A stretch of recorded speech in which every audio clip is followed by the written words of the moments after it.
बहुत बहुत स्वागत है सभी का पढ़ी करो ऑनलाइन पर। आज की क्लास में हम बीए फर्स्ट सेमेस्टर इकोनॉमिक्स यानी अर्थशास्त्र का पूरा मॉडल पेपर क्वेश्चन पेपर लेके आ चुका हूँ। ये आपका जो मॉडल पेपर है पिछले में 4 वर्षों के सभी विश्वविद्यालय के पेपरों को एनालाइज किया। यूपी की जितने भी आपकी जो है यूनिवर्सिटी थी 5 वर्षों में जो भी पेपर कराया है सभी पेपर को एनालाइज किया है। उसी के आधार पर जितने भी आपके क्वेश्चन जो कि रिपीट हुए हैं पिछले 4 वर्षों में सभी प्रश्नों को उठाकर इस मॉडल पेपर को मैंने फिर से क्रिएट किया हुआ हूँ। इसमें कि जितने भी क्वेश्चन हैं बहुत ही महत्वपूर्ण साबित होंगे आपको अपने एग्जाम में अच्छे नंबर दिलाने के लिए, इसलिए इन सभी प्रश्नों को आपको रट के जाना है। इसके मैं साथ में आंसर भी कराता चल रहा हूँ, इसके आपको कहीं पर भी जो है आंसर भी ढूंढने की आवश्यकता नहीं पड़ेगी और इस सॉल्व क्वेश्चन पेपर के माध्यम से सॉल्व मॉडल पेपर के माध्यम से अपने एग्जाम में अच्छे नंबर प्राप्त कर सकते हैं। इसी प्रकार मैंने जो है ऑल सब्जेक्ट के मॉडल पेपर को मैंने सॉल्व किया है पिछले 4 वर्षों के सभी प्रश्नों को उठाकर, और साथ में जो है हमारा जो महासंग्राम का क्लास रहती है वो एग्जाम से एक दिन पहले वो भी मैं कराता हूँ, जिससे आपके एग्जाम का कोई भी क्वेश्चन नहीं छूटता और पूरा का पूरा पेपर जो है आप सॉल्व करके आते हो। चलेगा, बहुत ही तीव्र गति से आज की क्लास के माध्यम से हम इस पर चर्चा कर रहे हैं आज के मॉडल पेपर पर। इसलिए सभी विद्यार्थियों से निवेदन है, चैनल पर फर्स्ट मीट किया हूँ तो वीडियो को लाइक करके चैनल को जरूर सब्सक्राइब कीजिएगा, क्योंकि मैं चैनल पर बीए की ऑल सेमेस्टर एग्जाम की तैयारी कराता हूँ, वो भी बिल्कुल फ्री में, जिसकी मदद से अपने एग्जाम में अच्छा नंबर प्राप्त कर सकते हैं। ऑल सब्जेक्ट की हमारी क्लासें आपको मिल जाएंगी चैनल पर। हमारे कोई भी आपका सब्जेक्ट ले रखे हो सभी सब्जेक्ट आपको बीए के जो है हमारे चैनल पर आप चैप्टर्स क्लासें भी ले सकते हैं। फिर model paper important question answer आप मेरा कोई भी एक वीडियो देख के जाते हो, ये मॉडल पेपर मैं आपको बता दूँ, ठीक है। इससे जो है 70 से 80% पेपर आपका इसी से सॉल्व हो जाएगा। एक इसका मैं क्वेश्चन पेपर भी अपलोड करूंगा बहुत ही शीघ्र, भी हमारा इंपॉर्टेंट क्वेश्चन जो कि महासंग्राम की क्लास हमारी आएगी। तो यदि मेरा एक ही वीडियो आप देख लोगे तो आपके 70 से 80% आराम से नंबर आपके क्लियर हो जाएंगे, कोई भी दिक्कत आपका नहीं होगी, अच्छी खासी मेरिट आपकी बनेगी। आप चाह रहे हैं कि पूरा का पूरा पेपर हम सोल्व करके आए, इसलिए मेरे 2 वीडियो आपको जरूर देख के जाना है। बस हर एक जो है सब्जेक्ट का 2 वीडियो यदि मेरा आप देख लोगे तो आपके एग्जाम का कोई भी क्वेश्चन नहीं बचेगा और पूरा का पूरा पेपर जो है आप सोल्व करके आओगे। चलेगा, पेपर आपका है इकोनॉमिक्स यानी अर्थशास्त्र का। इसमें आपको पढ़ना है प्रिंसिपल ऑफ मैक्रो जो है इकोनॉमिक्स, माइक्रो इकोनॉमिक्स पढ़ना है, ठीक है। आप ये आपका फर्स्ट सेमेस्टर, इसमें आपको जो है माइक्रो पढ़ना है और सेकंड में आपको जो है मैक्रो पढ़ना है। माइक्रो का मतलब होता है सूक्ष्म जो है इकोनॉमिक्स यानी अर्थव्यवस्था, मतलब जो सूक्ष्म अर्थव्यवस्था के प्रिंसिपल आपको इसमें पढ़ना है। अब सूक्ष्म अर्थव्यवस्था क्या है, तो कुछ अर्थव्यवस्था आपकी जो है बड़े लेवल की होती है, तो इसका भी क्वेश्चन आपके एग्जाम में बनेगा कि माइक्रो इकोनॉमिक्स किसे कहते हैं। सब कुछ क्वेश्चन मैंने जो इसमें ऐड किया है, आगे मैं अभी आपको क्लास के माध्यम से सभी क्वेश्चनों को जो हम करा रहे हैं, ठीक है। पेपर का आपका टाइटल रहेगा principle of micro economics. UP के जितने भी विश्वविद्यालय हैं सभी का सेम ही सिलेबस है और यही आपको पढ़ना पड़ेगा। पेपर आपका 2 घंटा आपका समय मिलेगा सभी विश्वविद्यालय का, और पूरा का पूरा पेपर जो है 75 नंबर का आपका आयोजित कराया जाएगा। कुछ ही यूनिवर्सिटी की बात कर लें, डॉक्टर राम मनोहर लोहिया यूनिवर्सिटी, वीर बहादुर सिंह पुराचल विश्वविद्यालय MGKVP आपकी हो गई है, DDU गोरखपुर विश्वविद्यालय आपका CSMU कानपुर MJPRE हो गई है, और महाराजा सुहेलदेव विश्वविद्यालय आजमगढ़। ये सभी यूनिवर्सिटी जो कि लिखित की परीक्षा कराते हैं तो सभी के लिए बहुत ही महत्वपूर्ण साबित होगा। चलेगा, सबसे पहले मैं सेक्शन 1 के प्रश्नों पर चर्चा करूंगा।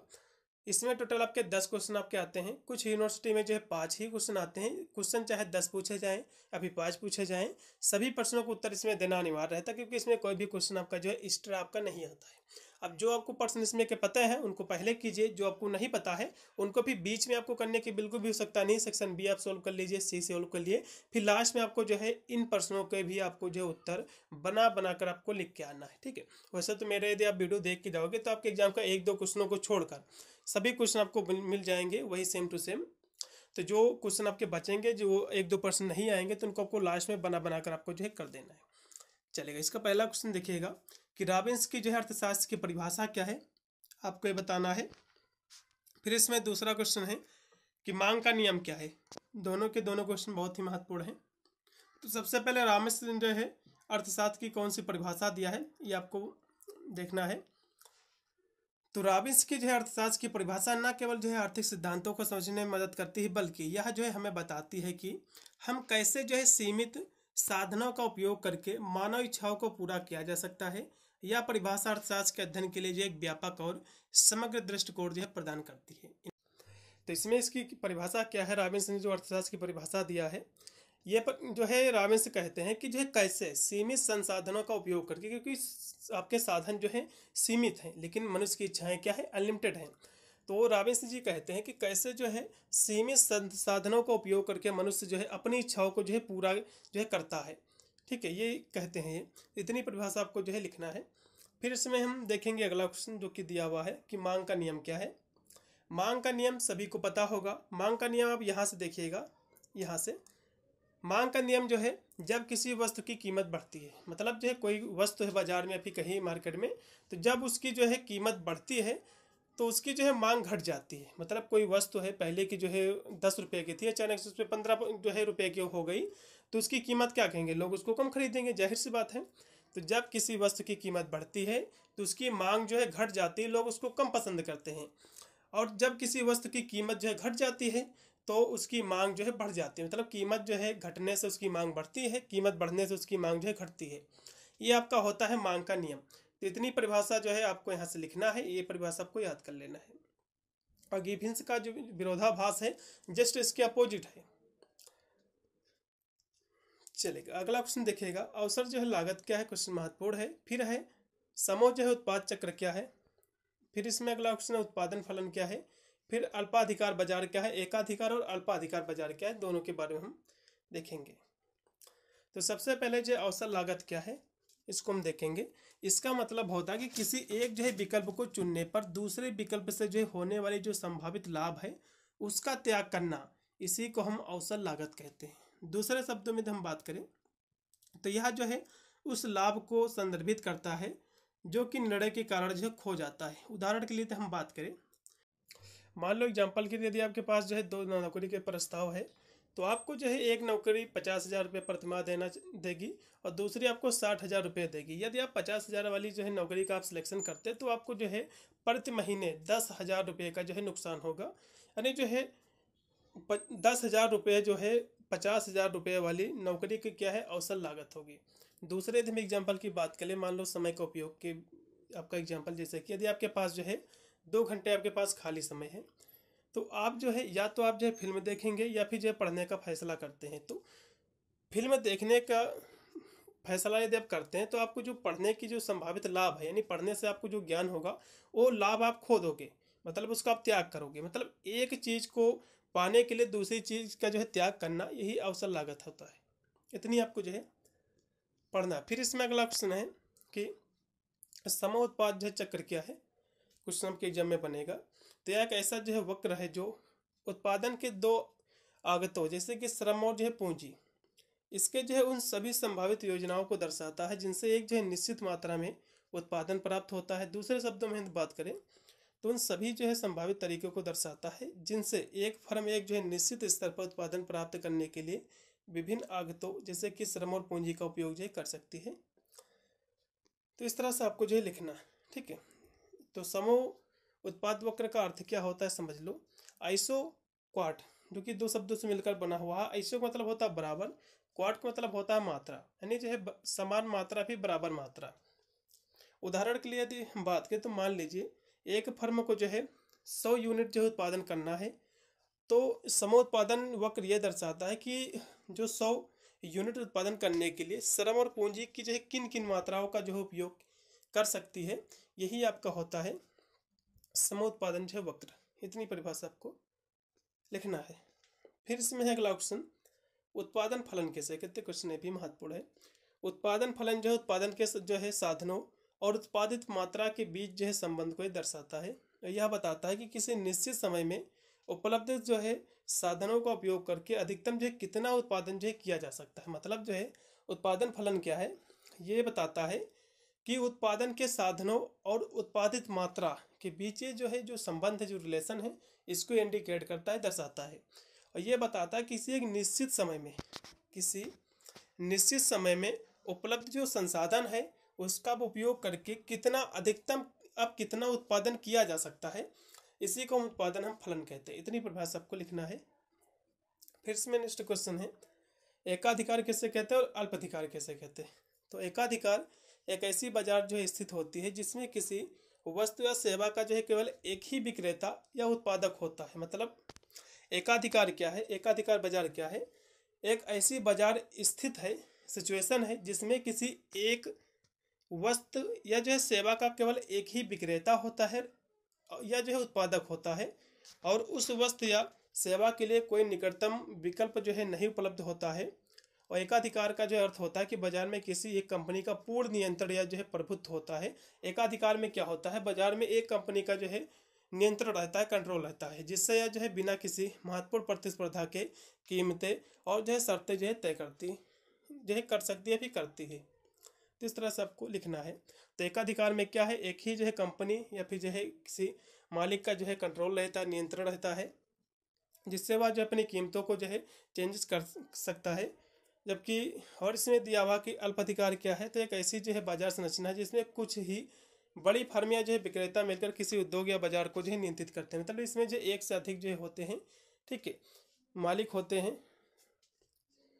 और फर्मों का जो है बाजार पर महत्वपूर्ण प्रभाव पड़ता है, और एक जो है फर्मों द्वारा लिया गया निर्णय अन्य फर्मों के निर्णय को जो है प्रभावित करता है। हालांकि प्रतिस्पर्धा इसमें जो है सीमित होती है। फिर इसमें अगला ऑप्शन है कि कल्याण अर्थशास्त्र क्या है। फिर इसमें है कि सामाजिक वस्तुएं क्या हैं। फिर है इसमें सीमांत आगम, भी आभास लगान क्या है। सभी क्वेश्चनों को हम देखेंगे। कल्याण अर्थशास्त्र क्या है, तो अर्थशास्त्र की एक ब्रांच, उसी की एक शाखा है जो सामाजिक कल्याण के स्तर को अधिकतम करने के लिए आर्थिक नीतियों और संसाधनों के आवंटन का जो है अध्ययन करती है, ठीक है। और यह जो है इस बात पर ध्यान केंद्रित करता है कि जो है कैसे जो गवर्नमेंट होती है, जो सरकारें होती है या फिर अन्य जो संस्थान है, ऐसे निर्णय ले सकती हैं जो समाज के सभी सदस्यों के लिए फ़ायदेमंद ना हो के केवल कुछ लोगों के लिए फ़ायदेमंद हो। तो कैसे निर्णय ले सकती हैं, तो यहाँ से और भी लिखा हुआ संक्षेप में कि जो है कल्याण अर्थशास्त्र का उद्देश्य यह निर्धारित करना है कि समाज के लिए सबसे अच्छा क्या है और उस लक्ष्य को प्राप्त करने के लिए आर्थिक नीतियों को कैसे डिजाइन किया जाए, ये होता है कल्याण अर्थशास्त्र। इतनी परिभाषा आपको इसमें लिखना है। फिर इसमें है सामाजिक वस्तुएं क्या है। सामाजिक वस्तुएं जो है वे वस्तुएं या फिर जो है सेवाएं हैं जो सभी के लिए जो उपलब्ध होती हैं, जिनका उपयोग जो है एक व्यक्ति करता है तो दूसरे के लिए जो उनकी उपलब्धता कम नहीं होती है, यही होती है आपकी सामाजिक वस्तुएं, ठीक है। इतना आपको जो है लिखना है। जैसे कि राष्ट्रीय सुरक्षा जो होती है, सार्वजनिक शिक्षा होती है, सभी के लिए समान होती है। इसके एग्जाम्पल थे। अगला ऑप्शन भी आप। फिर इसमें क्वेश्चन है कि जो है सीमांत आगम क्या है, जिसको हम मार्जिनल जो है रेवेन्यू कहते हैं। तो किसी उत्पाद या सेवा की एक अतिरिक्त इकाई, उसकी अतिरिक्त इकाई बेचने से प्राप्त होने वाली जो टोटल रेवेन्यू में वृद्धि को कहते हैं, ठीक है। दूसरे शब्दों में हम बात करें तो यह बताता है कि एक अतिरिक्त इकाई बेचने से कंपनी को कितना अतिरिक्त राजस्व प्राप्त हुआ है, इसी को हम सीमांत जो आगम कहते हैं। एग्जाम्पल से आप समझो तो समझ में आपको आएगा। मान लीजिए कि एक कंपनी जो है 10 पेंसिल को जो है बेचती है कितने रुपए में, कहोगे 20 रुपये। मतलब जो है एक जो पेंसिल आपकी पड़ती है वो 2 रुपये की पड़ती है, ठीक है। तो फिर इसमें जो है यदि जो है वो 11 पेंसिल को जो है बेचकर 22 रुपये जो है कमाती है, तो 11वीं पेंसिल की जो है बिक्री से प्राप्त सीमांत आयाम 2 होगा। मतलब जो है क्वेश्चन इसका क्या कह रहा है, इसका आंसर देखो, इसमें जो है अतिरिक्त इकाई बेचने से प्राप्त होता है। अतिरिक्त इकाई का मतलब क्या होता है, इकाई मान लो ये 11 लिखा हुआ तो इकाई यही तो होता है। तो इकाई बेचने से प्राप्त होने वाली जो टोटल जो रेवेन्यू होती है, इसी को हम सीमांत जो है आगम कहते हैं। तो इसमें मान लो 11 पेंसिल है, इसमें से एक जो है इकाई का बेचने से, एक पेंसिल इसमें की बेचने से जो रेवेन्यू आपको मिलेगा, इसी को हम सीमांत जो है आगम कहते हैं, ठीक है। फिर देखिएगा आभास लगान क्या है, क्वेश्चन महत्वपूर्ण है। तो आभास लगान जो है वह अतिरिक्त जो है आय है जो किसी उत्पादन के कारक को जो है अल्पकाल में स्थिर आपूर्ति के कारण प्राप्त होती है, जब उसकी मांग जो अचानक जो है बढ़ जाती है, ठीक है। यानी अर्थशास्त्र में अल्प अवधि में भूमि के अलावा अन्य कारकों जैसे कि मशीन हो गए, उपकरण हो गए, इनसे होने वाली जो अतिरिक्त आय को संदर्भित करती है, जिनकी जो है आपूर्ति सीमित होती है। संक्षेप में हम बात करें तो आभास लगाने एक जो है अल्पकालीन अवधारणा है जो किसी स्थिर कारक में होने वाले अतिरिक्त आय को जो है ये दर्शाती है, ठीक है। तो अल्पकाल जैसे कि जो है आभास लगान केवल जो है अल्पकाल में ही लागू होता है, जब उत्पादन के कुछ कारकों को तुरंत जो है समायोजित करना संभव नहीं होता है। फिर इसमें होता है कि स्थिर जो आपूर्ति होता है। तो यह जो है अतिरिक्त आय तब उत्पन्न होती है जब किसी जो है कारक की आपूर्ति अल्पकाल में स्थिर होती है, जबकि उसकी मांग जो है बढ़ जाती है। उदाहरण के लिए मान लीजिए कि आप जो है युद्ध के दौरान जहाज़ों की मांग जो है अचानक जो है बढ़ जाती है, तो जहाज़ बनाने वाले जो मालिक होते हैं, ठीक है, तो जहाज़ बनाने में समय लगता है, क्योंकि जब युद्ध का कोई होते लगता है तो जहाज़ों की यदि कमी होती है तो युद्ध बनाना उसमें काफ़ी जो है कठिन होता है, क्योंकि युद्ध के दौरान जहाज़ों को बनाना क्योंकि इसमें समय काफ़ी लगता है तो उनको तुरंत ही अर्जेंट ज़रूरत रहती है, तो इसमें बनाने में समय लगता है। तो ऐसे समय में मौजूद जो जहाज़ हैं, मतलब जो मौजूद जो जहाज़ हैं तो उसके जो मालिक हैं, ठीक है, तो मालिकों को उनकी जो है सेवाओं के लिए बढ़ी हुई कीमतें जो है मिलेंगी। इसी को हम आभास लगान कहते हैं। आभास लगान क्या है? बढ़ी हुई कीमतें। ठीक है, मान लें आपके पास कोई स्टॉक रखा है पहले से, और अचानक से जो है उसकी कीमत जो है बढ़ गई, वो उसकी जो है आपूर्ति नहीं हो रही है, तो जाहिर सी बात है वो नहीं कहीं मिल रहा, तो आपको यदि दुकानदार 50 रुपया महंगा भी देगा तब भी आप उसको खरीद लोगे। तो इसी को हम आभास लगान कहते हैं। ठीक है, सिंपल सी परिभाषा। चलिए अगला देखो, आभास लगान को जो है आभासी लगान भी कहा जाता है। ये जो सिद्धांत है आभास लगान का प्रयोग सर्वप्रथम जो है प्रोफेसर मार्शल ने किया था। फिर यहाँ से सेक्शन आपका 20 स्टार्ट हो गया। इसमें टोटल आपके 4 प्रश्न आपको करना रहेगा, टोटल आपके 7 प्रश्न आपके आएंगे। ठीक है, इसमें 3 प्रश्न आपके एक्स्ट्रा रहेंगे, काफ़ी अच्छी बात है। क्वेश्चन देखिएगा, तटस्थता जो है वक्रों की विशेषता आपको बताना है, परिवर्तनशील अनुपातों के नियम आपको समझाना है, विरोधाभास की व्याख्या करना है, रिकार्डो के लगान जो है सिद्धांत की व्याख्या, सारे के सारे क्वेश्चन महत्वपूर्ण हैं। फिर आपका तटस्थता जो है वक्र क्या है? तो ये जो एक ऐसा वक्र है जो दो वस्तुओं के उन विभिन्न समायोजन को दर्शाता है जिससे उपभोक्ता को संतुष्टि मिलती है। इसी को हम तटस्थता जो है वक्र कहते हैं। ठीक है, इतनी परिभाषा आपको लिखना है, या फिर दूसरे शब्दों में भी लिख सकते हैं कि उपभोक्ता उन सभी समायोजन के प्रति जो उदासीन होता है जो एक तटस्थ वक्र पर स्थित होते हैं, क्योंकि सभी जो है समायोजन उसे समान जो है संतुष्टि जो है प्रदान करता है या फिर करते हैं। ठीक है, एक आपको इसमें से परिभाषा आपको लिख देना है कि तटस्थता वक्र क्या है। एक ऐसा वक्र है जिससे दो वस्तुओं के उन विभिन्न समायोजन को दर्शाता है जिससे उपभोक्ता जो होता है उसको जो है समान संतुष्टि जो है मिलती है। इसी को हम जो है तटस्थता वक्र कहते हैं। इतनी परिभाषा आपको लिखना है। फिर इसमें परिवर्तनशील अनुपातों का नियम क्या है, क्वेश्चन भी काफी महत्वपूर्ण है। तो परिवर्तनशील जो अनुपातों का जो नियम है एक अर्थशास्त्रीय सिद्धांत है जो बताता है कि जब उत्पादन के कारक को स्थिर रखते हुए अन्य कारकों की मात्रा में वृद्धि की जाती है तो कुल उत्पादन पहले जो है बढ़ती दर से बढ़ता है, फिर जो है घटती दर से बढ़ता है, फिर घटती दर से बढ़ता है और अंततः जो है कम होने लगता है। इसी को हम कहते हैं परिवर्तनशील अनुपातों का नियम। ठीक है, चलिए फिर इसमें विरोधाभास क्या है? विरोधाभास एक जो प्रसिद्ध आर्थिक जो है अवधारणा है जो कि किसी वस्तु के बाजार मूल्य और उसकी उपयोगिता या महत्व के बीच अंतर को जो है दर्शाती है। मतलब जो है विरोधाभास क्या है, किसी वस्तु के बाजार मूल्य क्या है, किसी वस्तु है तो उसका बाजार मूल्य क्या है और उसकी जो है क्या उपयोगिता है। जब उसकी उपयोगिता होगी, इंपॉर्टेंस होगी, तभी उसको लोग खरीदेंगे। तो इसके महत्व के बीच जो अंतर होता है, जो डिफरेंट होता है, इसी को दर्शाती है। या जो है विरोधाभास बताता है कि भले ही जो है पानी जीवन के लिए आवश्यक है और जो है हीरे की तुलना में अधिक उपयोगी है, फिर भी हीरे का जो है बाजार मूल्य जो है पानी से अधिक है। इसका मतलब ये हुआ है विरोधाभास यहाँ पर है, जैसे कि आपने देखा होगा कि पानी जो है आपके जीवन के लिए बहुत ही उपयोगी होता है और जो है हीरे की जो है तुलना में फिर भी जो है हीरा महंगा बिकता है, ठीक है, पानी की तुलना में। तो इसी को हम विरोधाभास कहते हैं। इतनी परिभाषा आपको लिखना, विस्तार से और भी यहाँ से लिखा हुआ है। जैसे कि यह विरोधाभास जो इस तथ्य से उत्पन्न होता है कि पानी जो आपके जीवन के लिए आवश्यक है बाजार में अपेक्षाकृत कम कीमत पर जो उपलब्ध है, जबकि हीरे को जो है कम उपयोगी है, बहुत अधिक कीमतों पर जो है बेचे जाते हैं। इसी को हम विरोधाभास कहते हैं। ठीक है, चलेगा। फिर इसमें अगला क्वेश्चन है कि रिकार्डो का जो है लगान सिद्धांत क्या है, जिसको हम लगान का प्रसिद्ध सिद्धांत भी कहा जाता है। यह जो है 19वीं शताब्दी में डेविड रिकार्डो द्वारा प्रतिपादित किया गया था। इस सिद्धांत में रिकार्डो ने लगान को भूमि की मौलिक और अविनाशी शक्तियों के जो उपयोग के लिए भूस्वामी को दिया जाने वाला भूमि की उपज का हिस्सा बताया है। ठीक है, मतलब लगान क्या है? लगान रिकार्डो ने बताया है कि लगान को जो है भूमि की मौलिक और अविनाशी शक्तियों के उपयोग के लिए भूस्वामी है, जो लैंड जो का मालिक जो है, उसको दिया जाने वाला भूमि की उपज का हिस्सा बताया है। हिस्सा उसका एक होता है।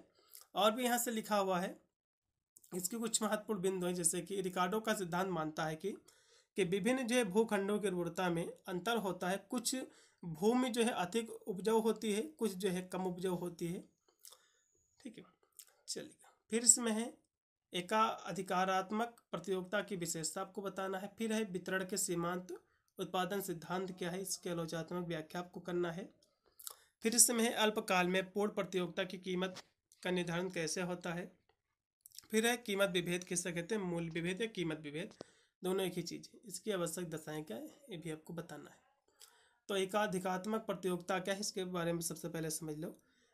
एक ऐसी जो है बाजार संरचना है जिसमें जो है कई विक्रेता होते हैं, यानी बेचने वाले, जो समान लेकिन विभेदिक उत्पाद बेचते हैं। यह जो है ऐसी स्थिति है ना तो पूर्ण प्रतियोगिता है ना ही जो है पूर्ण एकाधिकार है। ठीक है, इसके बारे में इतना ही आपको लिखना है। फिर इसमें है सीमांत उत्पादन सिद्धांत क्या है। तो ये सिद्धांत बताता है कि किसी उत्पादन के साधन जैसे कि श्रम हो गया, पूंजी हो गया, तो किसी चीज़ का जब उत्पादन किया जाता है तो इसमें श्रम यानी मेहनत, उसमें पूंजी कितना लगा, दो ही चीज़ों की सबसे ज़्यादा आवश्यकता होती है कि जो है अतिरिक्त इकाई का जो उपयोग करने से कुल उत्पादन में कितनी वृद्धि होती है। इसी को सीमांत उत्पादकता सिद्धांत कहते हैं। दूसरे शब्दों में हम बात करें तो यह जो है एक अतिरिक्त इकाई के उपयोग से होने वाले सीमांत लाभ को मापता है। उदाहरण के लिए यदि एक जो है अतिरिक्त मजदूर को काम पर रखने से उत्पादन जो है 10 यूनिट बढ़ जाता है तो मजदूर को सीमांत उत्पादकता 10 यूनिट है। ठीक है, तो मजदूर की जो सीमांत उत्पादकता है कितनी है, 10 यूनिट है। इस तरह से आपको लिखना है। और भी यहाँ से इसकी परिभाषा दी हुई है। यह सिद्धांत बताता है कि एक फर्म में किसी साधन को उसकी सीमांत जो उत्पादकता है इसके बराबर या उससे जो है कम भुगतान करेगी। इसका मतलब यह हुआ है कि यदि एक मजदूर 10 यूनिट का जो उत्पादन करता है तो फर्म उसे जो है 10 यूनिट के बराबर या उससे कम मजदूरी देगा, क्योंकि वह जो फर्म के लिए 10 यूनिट का अतिरिक्त जो है मूल्य जोड़ रहा है। ठीक है, चलेगा। फिर है अल्पकाल में पूर्ण प्रतियोगिता में कीमत का निर्धारण कैसे होता है। तो कीमत का निर्धारण जो होता है बाजार में वस्तुओं और जो है सेवाओं की आपूर्ति और मांग के संतुलन द्वारा होता है। जाहिर सी बात है, बाजार में वस्तुओं की जो है उसकी वैल्यू कितनी है, उसकी मांग कितनी, तो उसके ऊपर उसकी कीमत का जो है निर्धारण होता है। एक जो है पूर्ण प्रतिस्पर्धा या फिर प्रतिस्पर्धी बाजार में कई जो है खरीदार और जो है विक्रेता होते हैं। कोई भी जो है व्यक्तिगत इकाई कीमत को जो है प्रभावित करने में जो है सक्षम नहीं होता है। और भी इसमें लिखा हुआ विस्तार से कि जो है पूर्ण प्रतियोगिता में कीमत जो है पूरे उद्योग द्वारा निर्धारित की जाती है, न कि किसी जो है व्यक्तिगत फर्म के द्वारा। फिर इसमें है आपूर्ति और मांग। तो कीमत तभी उसका निर्धारण होगा जब उद्योग की आपूर्ति और मांग की जो है ताकतें मिलकर एक संतुलन मूल्य जो है निर्धारित करती हैं। फिर इसमें है मूल्यग्राही। तो पूर्ण प्रतियोगिता में जो है व्यक्तिगत फर्म मूल्यग्राही होता है, जिसका अर्थ यह हुआ कि वे उद्योग द्वारा निर्धारित मूल्य को स्वीकार करती हैं। चलेगा। फिर इसमें है कीमत विभेद क्या होता है। कीमत विभेद की हम बात कर ले। एक ऐसी जो स्थिति होती है जब विक्रेता यानी बेचने वाला जब जो है एक ही वस्तु को अलग अलग ग्राहकों से अलग अलग कीमतों पर बेचता है। मान लो कोई ग्राहक है, आपने जो है वही जो है कोई चीज़ आप ले आए, मान लो शर्ट ले आए, फिर कोई चीज़ आप एग्जाम्पल रख लो, एक शर्ट आपको जो है वही आपको जो है 400 रुपये का भी वही 500 रुपये का देता है। मान लो आपको 400 रुपये का जो एक शर्ट आपने लाया, 300 फिर 400 का आपको एक शर्ट दिया। ठीक है, आपका कोई फ्रेंड गया, फिर कोई दूसरा व्यक्ति लाने गया वही उसी शर्ट को, उसको जो है ये कितने का दे दे, उसको जो है 350 का दे दे। ये क्या हुआ है, कीमत विभेद हुआ। मतलब एक ही वस्तु है, वही चीज़ है, लेकिन कीमत क्या है, विभेद है। किसी से 300 का बेच रहा है, किसी से 400 का बेच रहा है, तो ये क्या है, कीमत विभेद है। इसी को हम कहते हैं कीमत विभेद। इतनी परिभाषा आपको लिखना है। यहाँ से लिखा भी हुआ है, एक ऐसी स्थिति है जब कोई विक्रेता एक ही वस्तु या सेवा को अलग अलग ग्राहकों से अलग अलग कीमतों पर बेचता है, तो इसी को हम कीमत विभेद कहते हैं। दूसरे शब्दों में हम बात करें तो यह एक ऐसी रणनीति है जिसमें एक जो विक्रेता एक ही वस्तु या सेवा के लिए अलग अलग ग्राहकों को अलग अलग कीमतें वसूलता है और वो भुगतान करने के लिए तैयार भी होते हैं, तो इसी को हम कीमत विभेद कहते हैं। इतनी परिभाषा आपको लिखना है।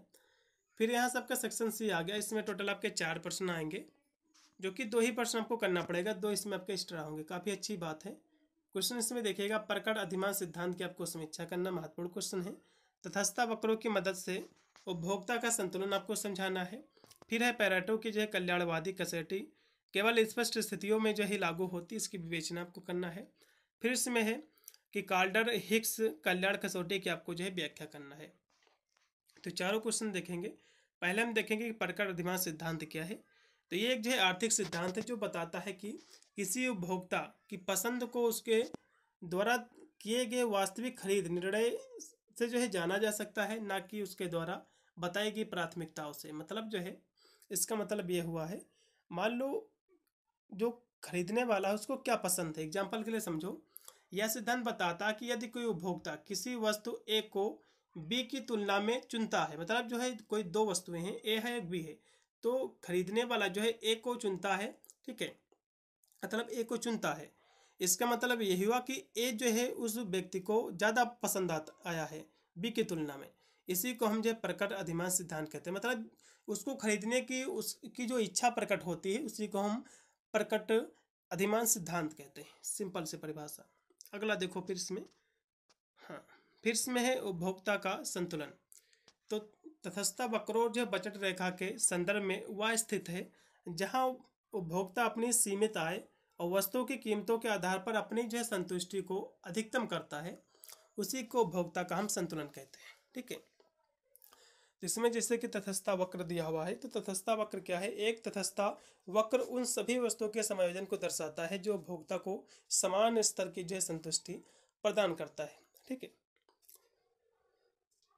तो इसका मतलब यह हुआ कि उपभोक्ता किसी भी जो संयोजन के प्रति उदासीन होता है, उसे एक संयोजन के बदले दूसरा संयोजन लेने में कोई आपत्ति नहीं होती है, क्योंकि दोनों में से उसे समान संतुष्टि मिलती है। तो इस तरह सबको लिखना। फिर बजट रेखा क्या है? तो बजट रेखा उन सभी वस्तुओं के संयोजन को दर्शाती है जिन्हें जो है उपभोक्ता अपनी आय और वस्तुओं की कीमतों के आधार पर जो है खरीद सकता है। अगला इसमें क्वेश्चन है जो कि दिया हुआ है कि पैरेटो की कल्याणवादी कसौटी केवल उन स्थितियों में ही लागू होती है। तो ये बिल्कुल सत्य बात है, जहाँ कोई भी व्यक्ति बिना किसी दूसरे को नुकसान पहुँचाए बेहतर स्थिति में आ सके, तो इसे जो है पैरेटो सुधार कहा जाता है। मतलब जो है कोई व्यक्ति जो है अपनी स्थिति को जो है अच्छा बनाना चाहता है, स्थिति को लाना चाहता है, तो किसी दूसरे व्यक्ति को कोई नुकसान ना पहुँचाए, इसी को हम जो है पैरेटो सुधार कहते हैं। यदि किसी बदलाव से किसी जो है व्यक्ति को नुकसान होता है, यदि आप में कोई चेंजेस आता है, किसी को आप जो है गिराकर ऊपर बढ़े हैं, ठीक है, किसी का चुराकर, तो ये जो है बिल्कुल भी जो है पैरेटो सुधार नहीं माना जाएगा। यहाँ से लिखा भी हुआ है, देखो यहाँ से फिर से देखिएगा, हाँ, जहाँ कोई भी जो है व्यक्ति बिना किसी दूसरे को नुकसान पहुँचाए बेहतर स्थिति में अच्छे स्टेटस में आ सके, इसी को हम पैरेटो सुधार कहते हैं, कहा जाता है। और यदि किसी बदलाव से किसी व्यक्ति को नुकसान होता है तो वह जो है पैरेटो सुधार नहीं है। इसलिए यह जो है कसौटी केवल उन स्थितियों में जो है स्पष्ट रूप से लागू होती है जहां सभी को जो है लाभ हो रहा हो या जो है कम से कम किसी को नुकसान हो रहा हो, ठीक है। उदाहरण के लिए आप मान लीजिए कि दो लोग हैं, एक है ए एक है बी। अगर कोई जो है बदलाव होता है जिससे ए की स्थिति जो है बेहतर हो जाती है, मतलब ए जो है ए में कोई बदलाव आता है, ए की जो स्टेटस है स्थिति है बहुत अच्छी हो जाती है, ठीक है, बेहतर हो जाती है, और बी की स्थिति जो है जो स्थिति है बेहतर ये भी रहती है, या जो है कम से कम बी की स्थिति पहले जैसी ही रहती है। मतलब जो है इसका मतलब ये हुआ कि मान लो दो कोई व्यक्ति हैं, एक ए है एक बी है, तो ए की स्थिति अच्छी हो गई है और बी की स्थिति जो है थोड़ी सी अच्छी हुई है, फिर उसी तरह है, कोई भी उसकी स्थिति खराब नहीं हुई है, तो ये जो है तो ये जो माना जाएगा ये पैरेटो सुधार माना जाएगा। मतलब जो है यदि किसी के जो है आपके स्थिति आपकी अच्छी हो गई, आपके साथ कोई है तो उसकी स्थिति नहीं अच्छी हुई है लेकिन खराब भी ना हो, तो ये पैरेटो सुधार है। लेकिन यदि आपके कारण किसी दूसरे की स्थिति जो है खराब हुई है तो पैरेटो सुधार बिल्कुल भी नहीं माना जाएगा, यही पैरेटो सुधार है, ठीक है। अगला देखो कि काल्डोर हिक्स कल्याण कसौटी क्या है? तो एक जो है आर्थिक सिद्धांत है जो यह जो है निर्धारित करता है कि कोई आर्थिक परिवर्तन सामाजिक कल्याण में वृद्धि करता है या नहीं करता है। यह सिद्धांत बताता है कि यदि परिवर्तन से लाभान्वित होने वाले नुकसान उठाने वाले को जो है मुआवजा दे सके तो फिर भी जो है पहले से बेहतर स्थिति में हो तो उस परिवर्तन को सामाजिक कल्याण में वृद्धि माना जाता है। मतलब एग्जाम्पल के लिए समझो, यहाँ से दिया हुआ है कि हाँ कि काल्डोर हिक्स कसौटी पैरेटो दक्षता के जो है कमजोर संस्करण के रूप में जो है कार्य करती है। पैरेटो क्षमता में एक परिवर्तन को जो है तब कुशल माना जाता है जब कम से कम एक व्यक्ति जो है बेहतर स्थिति में हो और कोई भी जो है व्यक्ति बदतर स्थिति में ना हो। यहाँ से और भी लिखा हुआ है जैसे कि इसमें दिया हुआ है कि जो है कोल्डर हिग्स कसौटी परेटे दक्षता की तुलना में अधिक लचीला होता है, क्योंकि हम मानती है कि कुछ लोगों को जो है नुकसान हो सकता है। यदि जो है लाभान्वित होने वाले लोग नुकसान उठाने वाले को जो मुआवजा देने के सक्षम हैं, तभी जो है परिवर्तन को सामाजिक कल्याण में जो है वृद्धि माना जाता है। मतलब इसका ये हुआ है, एग्जाम्पल के लिए आप समझो, जैसे कि मान लीजिए सरकार द्वारा किसी जो है सड़क का निर्माण करवाना है, ठीक है, फैसला करती है, तो लोगों को जो है सड़क के निर्माण से जो है लाभ होगा। जैसे कि जिन लोगों को यात्रा करने में आसानी होगी कुछ लोगों को, और जबकि कुछ लोगों को नुकसान होगा, मतलब जिसका खेत होगा वहाँ पर, जिसकी ज़मीन होगी उसको नुकसान होगा, ठीक है।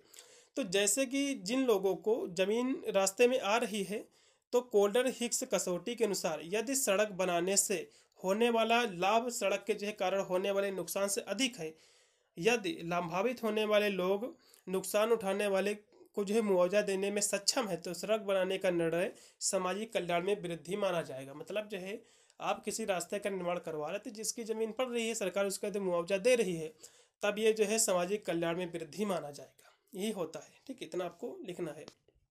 फिर इसमें है मांग का नियम क्या है, ये तो मैंने आपको बताया भी था, ठीक है।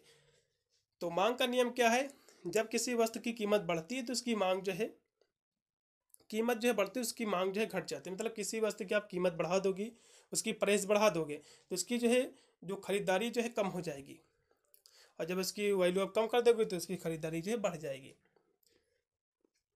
फिर इसमें उपभोक्ता बचत का मतलब क्या होता है। उपभोक्ता बचत जो है एक उपभोक्ता किसी वस्तु या सेवा के लिए जितना भुगतान करने को जो है तैयार है और वास्तव में जितना भुगतान करता है, उसी के बीच का डिफरेंट है, उसी के बीच जो है अंतर है, ठीक है।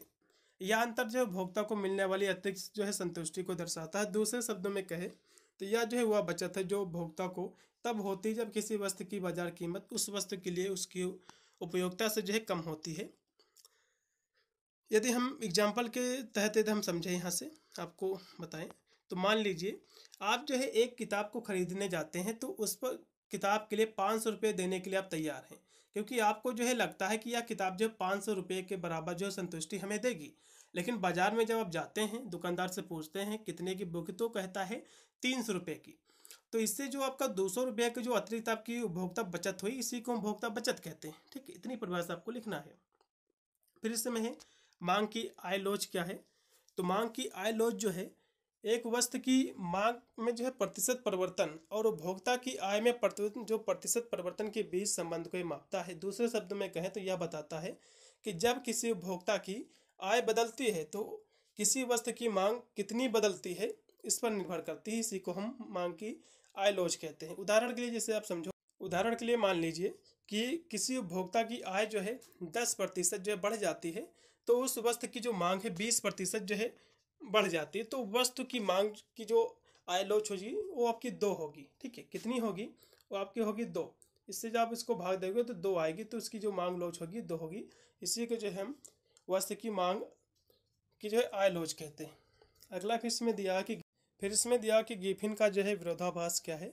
तो एक आर्थिक अवधारणा है जहाँ किसी वस्तु की कीमत बढ़ने पर उसकी मांग भी जो है बढ़ जाती है, जो सामान्य मांग के नियम के विपरीत है। मतलब जो मांग का जो नियम है, मांग का नियम क्या कहता है, मांग का नियम कहता है किसी वस्तु की कीमत बढ़ाने से उसकी खरीदारी कम हो जाती है। लेकिन ये विरोधाभास क्या कहता है गिफिन का, ये कहता है किसी की कीमत बढ़ाने से उसकी मांग और बढ़ती है। ये जस्ट उसके उल्टा है, इसी के लिए इसको जो है विरोधाभास कहा जाता है।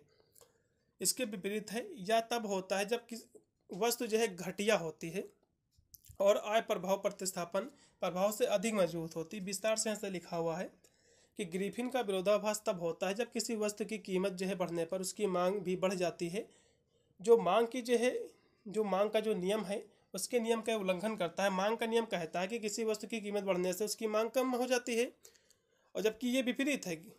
लेकिन गिफिन विरोधाभास में यह जो है नियम लागू नहीं होता है। इतना आपको जो है लिखना है। फिर है पूर्ति का मतलब क्या होता है, किसी वस्तु या सेवा की वह मात्रा को एक निश्चित बाजार में जो है बेचने के लिए उपलब्ध जो होती है उसी को हम पूर्ति कहते हैं। चलिए, फिर इसमें आपका दिया हुआ है कि माइक्रो इकोनॉमिक्स क्या है। क्वेश्चन महत्वपूर्ण है। मैक्रो और माइक्रो, तो मैक्रो आपको जो पढ़ना है ये सेकंड सेमेस्टर आपको पढ़ना पड़ेगा, और माइक्रो जो कि आपका पेपर का नाम ही है प्रिंसिपल ऑफ माइक्रो इकोनॉमिक्स। तो माइक्रो इकोनॉमिक्स क्या है इसके बारे में थोड़ा सा समझ लो। माइक्रो इकोनॉमिक जो है मैक्रो, ठीक है, ये संपूर्ण अर्थव्यवस्था के स्तर पर जो अध्ययन करता है, जैसे कि राष्ट्रीय आय, मुद्रास्फीति, बेरोजगारी। जबकि जो माइक्रो इकोनॉमिक्स है ये जो है व्यक्तिगत उपभोक्ता, फर्म और बाजार के व्यवहार का इसमें जो है अध्ययन किया जाता है एक छोटे लेवल पर। जो माइक्रो है इसमें हम छोटे लेवल का जो है अर्थशास्त्र के बारे में अध्ययन करते हैं, और जो मैक्रो है इसके हम बृहद स्तर पर इसका हम अध्ययन करते हैं, जिससे राष्ट्रीय जो है नेशनल और आपके जो है इंटरनेशनल लेवल पर इसका जो हम अध्ययन करते हैं। ऐसे लिखा भी हुआ आगे और भी। मैक्रो इकोनॉमिक्स जो है अर्थशास्त्र की वह शाखा है जो संपूर्ण अर्थव्यवस्था के स्तर पर जो है आर्थिक गतिविधियों का जो है अध्ययन करती है। इतनी परिभाषा इसकी हो जाएगी। और हम बात करें कि माइक्रो इकोनॉमिक्स, तो यह जो है अर्थशास्त्र की वह शाखा है जो व्यक्तिगत उपभोक्ताओं, फर्मों, बाजारों के व्यवहार का जो है अध्ययन करती है। इसी को हम माइक्रो इकोनॉमिक्स कहते हैं। इसमें जो है वस्तु सेवा की कीमतें, उत्पादन का खपत और वितरण जैसी जो है व्यक्तिगत जो आर्थिक इसमें चर होती हैं ये शामिल इसमें होती हैं। ठीक है, चलिए। तो माइक्रो इकोनॉमिक्स जो है संपूर्ण अर्थव्यवस्था का अध्ययन करती है, जबकि जो है माइक्रो इकोनॉमिक्स जो होता है व्यक्तिगत इकाइयों का अध्ययन करती है। दोनों शाखाएं एक दूसरे से जुड़ी हुई हैं और अर्थशास्त्र को समझने के लिए जो है महत्वपूर्ण है। इतना आपको जो है लिखना है। ठीक है भाई, इतना ही आपका टोटल इसमें क्वेश्चन मैंने ऐड किया था, जो कि मैंने आपको करा दिया। सभी आपके रिपीटेड क्वेश्चन जो पिछले 3 वर्षों में ज़्यादा बार रिपीट हुए हैं। इसकी एक क्लास हमारी और भी आ जाएगी पेपर से आपके बहुत ही नज़दीक। जैसे आपका टाइम टेबल आएगा हम उससे के 2-3 दिन बाद हमारी जो क्लास वो भी आपकी आ जाएगी। 2 वीडियो आपको देख के जाना है, इसी से आपका पूरा पेपर जो सॉल्व होगा। मिलता है वीडियो के लिए, तब तक सभी को thank you for watching this video.